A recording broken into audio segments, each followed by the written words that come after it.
Noong nakaraan natalakay natin na yung mga namatay, gaya na sinabi ni Jesus sa Juan 5:28-29, ang mga lahat ng nangamatay, darating daw ang panahon na sila ay makaririnig ng tinig ni Jesus at mabubuhay silang muli. So baka babangon ito ng isip, di ba may mga itinuturo sa mga dako ng pagsamba sa iba't ibang relihiyon na ang tao ay mayroong kaluluwa sa loob na kapag namatay siya, tuloy-tuloy pa rin siya nabuhay. Well, yun ang kanilang pagkakaunawa na tumutukoy daw sa espiritong bahagi ng isang tao na patuloy na nabubuhay pagkamatay ng pisikal na katawan. Pero ano ba ang sinasabi ng Biblia? Di alamin natin yan. Pero sa Biblia, tandaan natin ito, ang kaluluwa ay sinaling mula sa Hebreyong nepes. Nepes. Okay. At sa Gregong psyche. At ang paggamit ng Biblia tungkol sa salitang nepes at psyche ay nagpapakita na ang kaluluwa ay isang tao, isang hayop o ang buhay na tinatamasa ng isang tao o hayop. Kaya ibang-iba doon sa pagpapakahulugan at pagkaunawa at mga turo ng mga leader ng reliyon sa iba't ibang denominasyon ng mga relihiyon. Ang mga leader nila na pare-pareho sila doon eh. May kaluluwa na hindi namamatay. O kaya ang tanong, ano ba ang sinasabi ng Biblia na tumutulong sa atin na mauunawaan natin ang kung ano ang kaluluwa? Well, sa Genesis 2:7, kung titingnan sa King James Version ng Biblia, binanggit na at hinubog ng Diyos na Yehova ang tao mula sa alabok ng lupa at hiningan ang mga butas ng kanyang ilong ng hininga ng buhay. At ang tao ay naging, tandaan natin yan, salitang yan, naging kaluluwang may buhay. Bakit interesado tayo sa description niya ng Biblia nung likhain niya ng Diyos si Adan? Tandaan natin si Adan ang unang nilikha eh, di ba? Galing siya sa alabok, hiningahan ng kanyang ilong ng hininga ng buhay. At ang description dito, hindi siya sinabing ang tao ay binigyan. O hindi salita diyan ay binigyan. Walang ibinigay ang Diyos na Yehova na kaluluwa, kundi ang tao ay naging kaluluwang may buhay. Yung tao mismo kasama yung hininga ng buhay, siya na mismo yun. Yan ang tinutukoy ng Biblia. At sang-ayon dyan ang King James Version at iba pang mga salin sa Biblia. So nakita na natin na hindi siya binigyan ng kaluluwa, kundi naging siya mismo, si Adan, mula sa alabok na walang buhay, walang hininga. Nung nagsama yon, siya ay naging kaluluwang buhay. Sabi nga ng illustration ng isang naalala ko noon, ang niyog ay hindi yan bukayo. Tama nga naman yung yan eh. Ang asukal, hindi yan bukayo. Hindi mo matawag ang asukal na bukayo. Totoo naman. Pero pag pinagsama ang niyog na kinayod at ang asukal, nagiging bukayo siya pag niluto. Nakuha nyo, ganun din dito. Kaya si Adan naging gano'n, naging kaluluwang buhay. Ayan. So tutulong yung illustration niyan para mo naman natin. Isa pang teksto sa unang Korinto 15:45. Kasi controversial yan eh. Kasi maraming nagtuturo talaga niyan na ang tao pag namatay may kaluluwang hindi namamatay at patuloy siyang nabubuhay. At kung mabuti nandun sa langit, kung masama ay punta na sa purgatorio o kaya sa nagdiningas sa apoy, lawan ng apoy na nakita na natin hindi naman totoo yun. O isang teksto pa, kaya doon sa ating tinalakay pala, i-conclude natin yon sa Genesis 2:7. Hindi tinukoy na si Adan ay binigyan ng kaluluwang buhay, kundi naging kaluluwang buhay. Siya mismo ang kaluluwa. Sa unang Korinto 15:45 din, mayroon tayong matutuhan dito. Sa King James Version, ganito ang sinabi. Gayon naman, nasusulat. Gayon din naman, nasusulat. Ang unang taong si Adan ay naging kaluluwang buhay. O, kaluluwang naging. Ginamit yung salitang naging, kaluluwang buhay. O, tingnan sa inyo sipin ng Biblia sa King James Version. Kasi iba pang teksto, gaya ng Douay Version, meron yan eh. At marami bang mga salin na nagsasabi niyan. Ang unang taong si Adan ay naging kaluluwang buhay. Ang huling Adan ay naging espiritong nagbibigay buhay. Pansinin ang punto. No? Sang-ayon ang Kristiyanong Gregong kasulatan at Hebreong kasulatan tungkol sa kung ano ang kaluluwa. O yung tao mismo. Si Adan at si Jesus, yung buong kabuuan nila. So, wala sinabi yung binigyan, kundi sila mismo ay naging kaluluwang buhay. O, isa pa, para dagdagan pa natin. Dami. Para makumbinsi. Baka sabihin na, yan lang yung tekstong yan. O, dito sa unang Pedro 3:20. Ito ay isinalin din ng King James Version. Tingnan sa King James Version nyo at sa iba pang salin ng Biblia. Noong mga araw ni Noe, yan. Ang tinutukoy ang araw ni Noe. Unang Pedro 3:20 yan eh. Kakaunti sa makatwid. Nag-shortcut lang ako. Kakaunti sa makatwid ay 8 kaluluwa. O, isipin mo, 8 kaluluwa yan. Ang nangaligtas sa magitan ng tubig. So, tinukoy dyan, 8 kaluluwa. Ang Gregong isinalin dito na kaluluwa ay psyche, na pangmaraming anyo ng psyche. Ayan. Ang yan, ang description. Sinanuwi noon, hindi pa naman patay. Buhay yun eh. So, kung totoo yun na sinasabi ay ito ay separate sa isang taong namatay ang kaluluwa, buhay ito eh. Tinukoy na 8 kaluluwa ang nakaligtas. O, diba? Sila mismo yung kaluluwa o yung buhay. No? Tao na may buhay. O, dagdagan pa natin. Mas maganda marami. Para makumbinse na ang kaluluwa, hindi ito separate. Hindi sila binigyan ng isang espiritu anuman na hiwalay sa katawan. Hindi. Sa Genesis 9:5 pa rin ganito ang sinabi. Genesis 9:5. Bukod dito, hihingan ko ng sulit ang dugo ng inyong mga kaluluwa. Ano napansin mo sa salitang iyon? Meron ba kayo napansin doon? Hihingan ko ng sulit ang dugo. Dugo ng inyong kaluluwa. Isipin mo yung kaluluwa may dugo. Kasi ang tinto ko yung kabuuan ng tao. Hindi ito yung isang bagay na humihiwalay. Oh.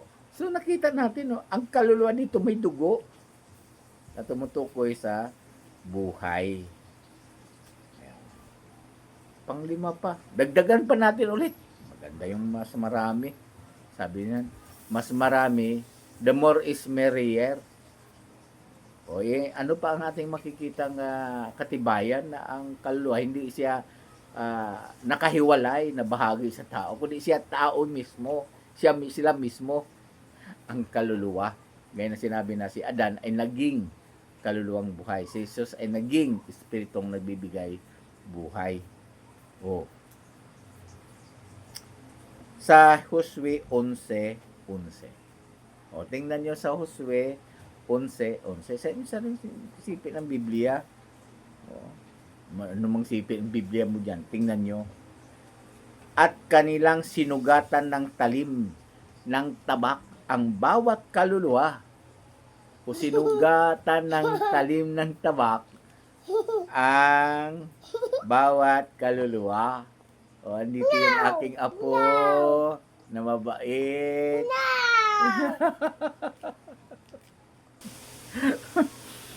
Nag-post muna ako, binigyan ako ng aking apo ng ng biskwit.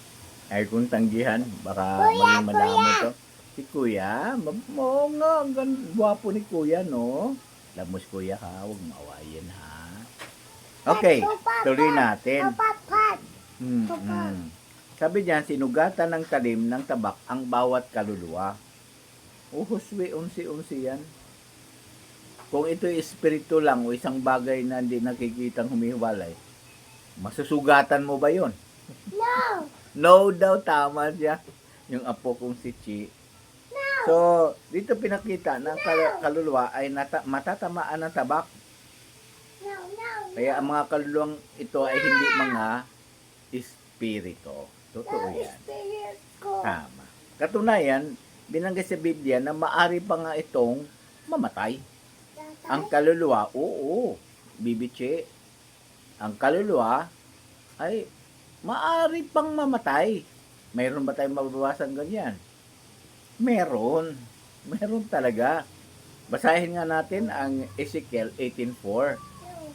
Hindi lamang nasusugatan, no? Kundi ang kaluluwa, kundi mamatay pa nga. Ito'y kontra doon sa turo na may humihiwalay na bahagi ng tao na hindi namamatay. Basahin natin. Ezekiel 18:4. Sinasabi, narito, lahat ng kaluluwa ay akin. Kung paano ang kaluluwa ng ama, gayon din ang kaluluwa ng anak ay akin.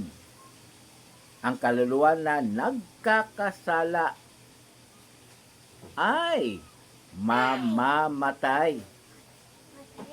Oo, mamamatay ang kaluluwa. Yung aking apo dito si Che ay sumasang-ayon. Tama.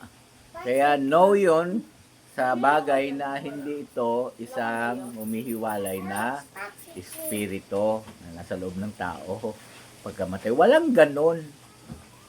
Kaya sabi diyan, ang kaluluwa ay namamatay. O di ba? Baka sabihin lang, nandun yan sa Hebrewong kasulatan.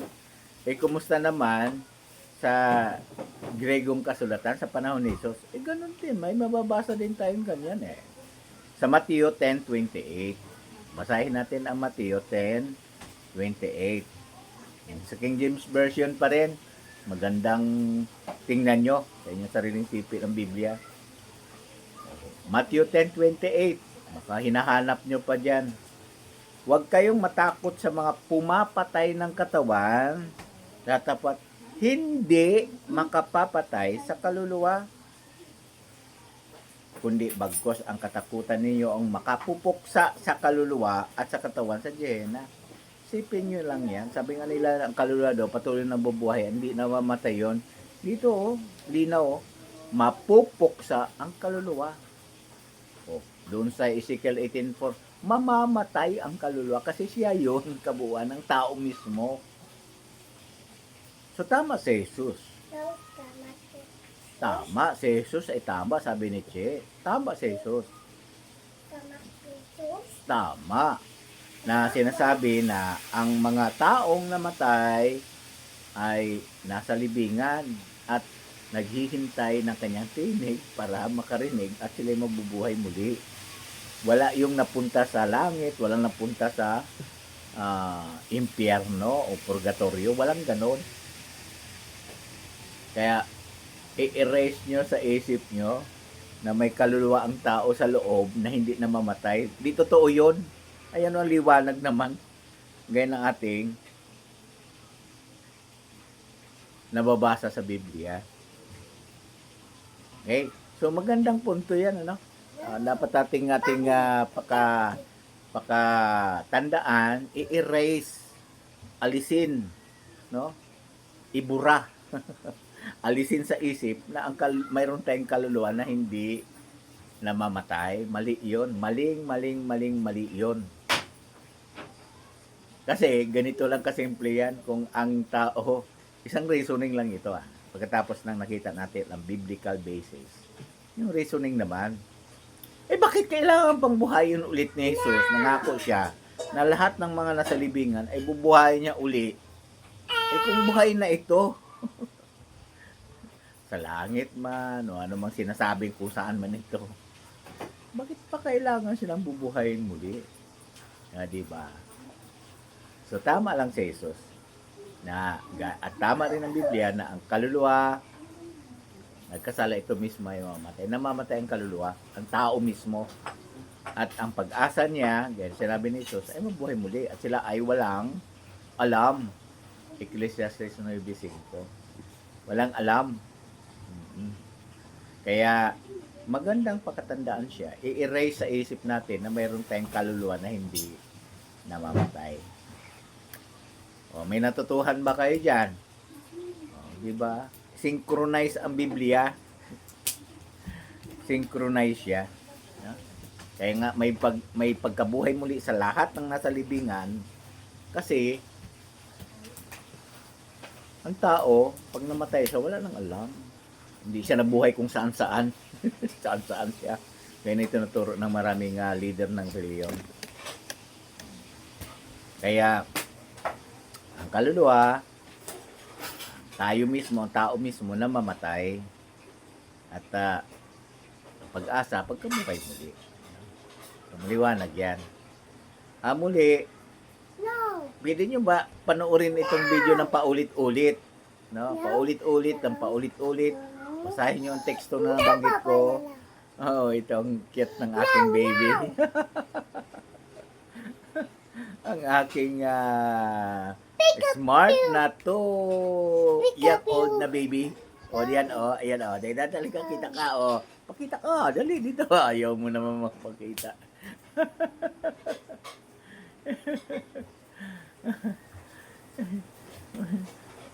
Ayaw naman magpakita.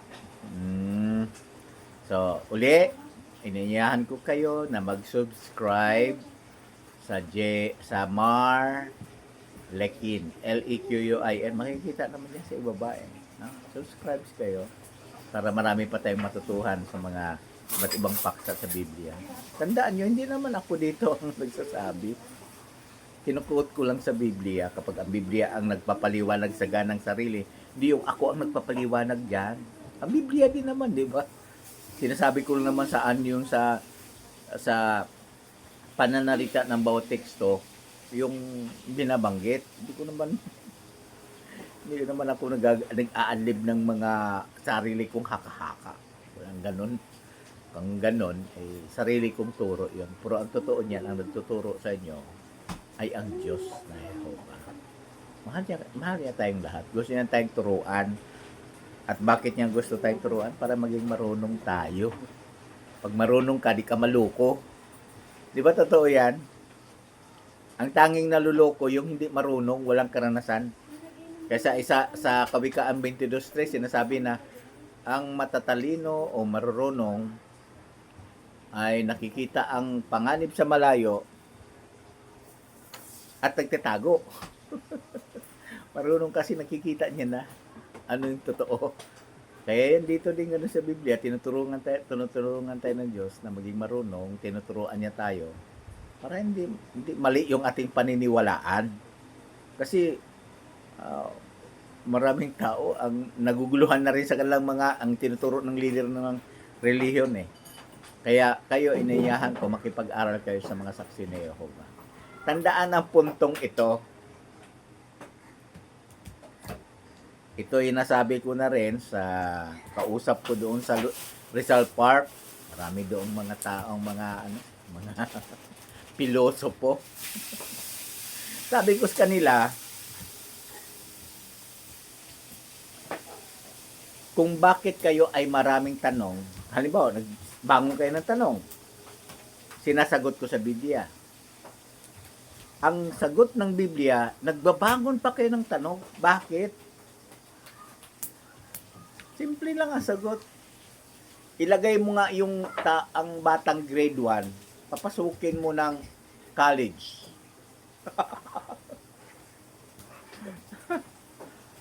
Ano ang mangyari? 'Di ba sa bawat turo ng kanyang professor, siya tatanong ng tanong. Bakit? Kasi diyan na unawaan. Kailan niya ang paliwanag sa bawat salita ng kanyang professor. Kasi wala pa siyang systematic knowledge. Yan dahilan kung bakit ko kayo inaanyayahan, makipag-aral kayo sa mga saksi ni Jehovah. Ang mga saksi ni Jehovah gumagamit ng aklat na masayang buhay magpakailanman. Tutulong talaga sa inyo para magkaroon ng systematic na kaalaman. Kung ang isang graduate ng high school, papasok na ng college, first year, hindi siya na maguguluhan, hindi siya maraming tanong kasi naunawaan niya na yung bawat sabi ng teacher. Hindi yung nag-i-English ang teacher ay questionin pa, ano ibig sabihin ng English mo na yan? Yan yung ibig ko sabihin. O, diba? Kasi naranasan niya na. Kaya systematic na pag-aaral sa Biblia ang kailangan. Naiwasan yung maraming tanong kasi yung kapag may binanggit na sagot ang Biblia, lubos kang naniniwala na ang Biblia ay salita ng Diyos at kumbinsido ka at napag-aralan mo na yan. Kaya yan dahil lang kailangan talaga ang systematikong pag-aaral ng Biblia at ang mga saksi ni Jehovah nagbabahay-bahay, nagkakatok sa mga pinto nyo, nag-alok na isang libreng pag-aaral sa Biblia. Libre na nga yan, sila na nga yung magsasakripisyo. Di ba? Sila na nga yung magsasakripisyo para puntahan kayo. Hindi nyo naman yan babayaran. Nagbibihis pa yan. Namamasahe pa yan. Nagbimirinda pa yan. Hindi naman kayo sinisingil. Libre yun. Pati yung Bible, libre din. Publication, libre din. Ang aklat, libre din. Ang GW.org, libre din. Ang GW Library, libre din na pwede mong download sa iyong gadget. Libre lahat. Sa harang-hitang libre. At ang katumbas pa nito, sabi ni Jesus, kapag makilala natin ang kanyang ama at siya, makilala, ibig sabihin pag-aralan ng Biblia. Hindi naman natin pwedeng kausapin ng Diyos tapos magsasabi siya kung kanang sarili sa atin. Diyos na Jehovah at Jesus. Walang ganyan. Pag-aaral sa Biblia, ang ibig sabihin, makilala ka ang tunay na Diyos at ang isa na yung sinugo si Jesus Cristo. Pag-aaral sa Biblia yon. O, anong aral? Magpag-aral kayo sa mga saksi na yun. Kayo ay ininya ko rin dumalo sa mga pagpupulong. Kung may makita kang Kingdom Hall of Jehovah's Witnesses, pasok kayo libre doon. At kung gusto nyo malaman yung araw at oras ng kanilang pagpupulong, pwede nyong tingnan doon sa gate, doon nakapaskel. Nakapaskel doon ang araw at oras. Libre doon ang pagpasok, walang bayad, walang koleksyon, walang ikapo, walang love offering, walang para sa Diyos. Yan lang ba ang igaganti nyo sa Diyos? Anong maibibigay nyo sa Diyos? Para pilitin pa kayo magbigay. Walang ganyan. Kaya dumalo kayo sa mga pagpupulong, libre yon, libre lahat. Pati publikasyon, libre. Saan ka pa nakitang libre ngayon? Kamahal-mahal na mga publications, yung mga pag-iimprintan yan, mahal. Pero libre, binibigay. Pati Bible. Saan ka nakakitang ganyan? So, kayo hinihimok na makipag-aral sa mga saksi ni Jehovah kapag makatok sa bahay nyo. Tanggapin nyo. At kaya gusto nyo dumalo sa pagpulong, tingnan nyo. Wala ba talagang ikapo? Wala ba talagang sobre? Wala ba talagang dinudot-dot o dinuduldol sa mga tao na parang basket o parang net na kailan ka maghulog? Hindi alisin kung hindi ka maghulog. Pambihira ng buhay yan. Walang ganyan. Tandaan natin, ang Diyos ay pinakamayaman din siya naghihirap. Pag sinabi siya para sa Diyos, mali yun. Hindi naghihirap ang Diyos. Kaya yun, no? Maganda tandaan yun. At huwag kalimutan, pakisuyo lang. Hindi ko naman kayo pinipilit din. Kung gusto nyo lang, no, mag-subscribe sa Mar Lekin. Nandiyan naman sa ilalim. Nakita mo na yan. para yung iba't ibang paksa ay matatalakay pa natin at maliwanagan ang ating isip. Tandaan nyo, sabi nga doon, ang marurunong hindi naluloko. Totoo ba yun? Oo nga naman. Ang naluloko yung walang alam. Huwag kayong paloko. Kaya dito tinatalakay ko lang naman ang mga punto sa Biblia para maunawaan nyo. Para malaman nyo, magkaroon kayo ng kaalaman at magiging marunong kayo. Kaya nga sabi ng Diyos, magpakarunong ka anak ko, pasayahin mo ang aking puso. Di ba kung tama ang ating paniniwala, ang ating sinasampalatayanan, ang ating sinasamba, para ng pagsamba, tama ang ating ginagawa, ayun, ginagaya natin ang ginawa ni Jesus, tama yun, ayon sa ulat ng Biblia, aba di, tama ka, marunong ka, masaya ang Diyos sa'yo.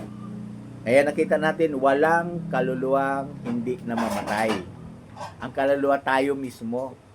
Na ang kaluluwa nagkakasala, ito mismo ay mamamatay. Ezekiel 18:4.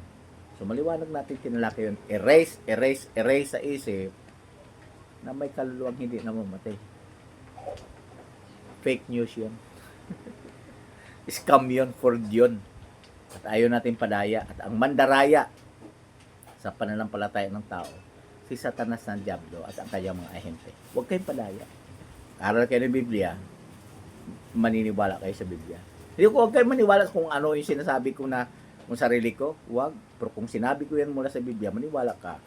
Sapagkat yan ay hindi mula sa akin, kundi sa Diyos na Jehovah. Muli, ako ay abang lingkod lang, pinakamababa sa lahat ng mga alipin ng Diyos. Hindi ako nagmamalaki dito, marunong. Galing nandun sa Biblia yan. Kaya isinishare ko lang sa inyo para malaman nyo ang katotohanan. Ang katotohanan, sabi ni Jesus, 8:32 ng dyan, o sa 8:32 ng dyan, sinabi, ang katotohanan ay magpapalaya